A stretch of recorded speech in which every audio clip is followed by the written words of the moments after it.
Good morning, scholars. Good morning, families. This is Miss Faso, and I'm going to be going over Lesson 8 for y'all today. Before you continue with this video, if you will just make sure that you have listened to the stories Mama Mitty, as well as The Tree is Nice as a refresher from last week, and if you will also complete the questions that were attached for the story Mama Mitty. Once you've done those things, we can proceed with this lesson.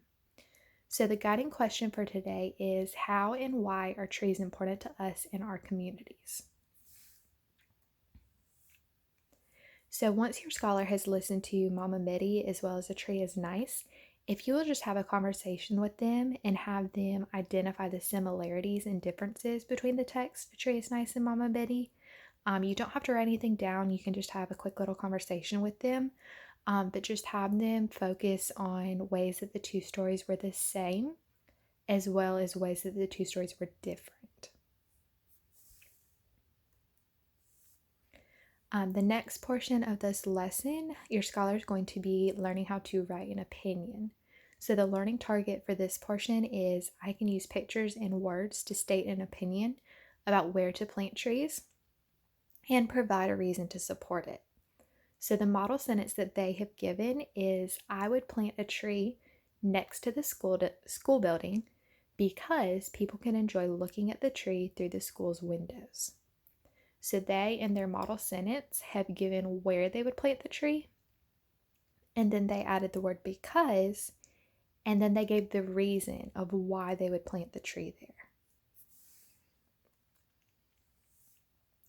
All right, and then next, they added their illustrations. So for the place, they drew the tree in the field, and the reason, they drew that the tree provides shade. So they drew that shade that the tree is providing. All right, so in your packet, you should have a worksheet that looks like this. And it says, where would you plant a tree and why? So this is going to be your scholar's turn to choose where they would plant a tree, and they're going to give the reason of why they chose that location.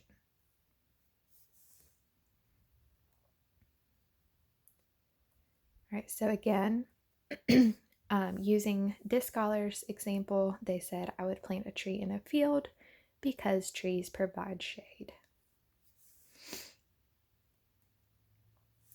And then they gave some examples as a jumping off point if your scholar needs some ideas to pull from. So some of the places that they gave were in the backyard, on the playground, at the park, and in the forest. So those might be some places that your scholar may choose to write about and draw where they would plant their tree. And then they also gave some reasons. So trees make everything beautiful. Trees have leaves to play in. Trees have trunks and limbs to climb. Trees have food for people and animals. Trees have sticks we can draw with. Trees make shade. Trees keep the wind from blowing. And trees have wood to make fire. So again, it does not have to be one of these places or reasons. They can be as creative as they would like to be, but just some ideas to kind of give them a jumping off point. So I'm going to go back. So again, this is the sheet that they're going to be completing that on. So they'll draw their picture of where they would plant their tree, and they will be writing their matching sentence.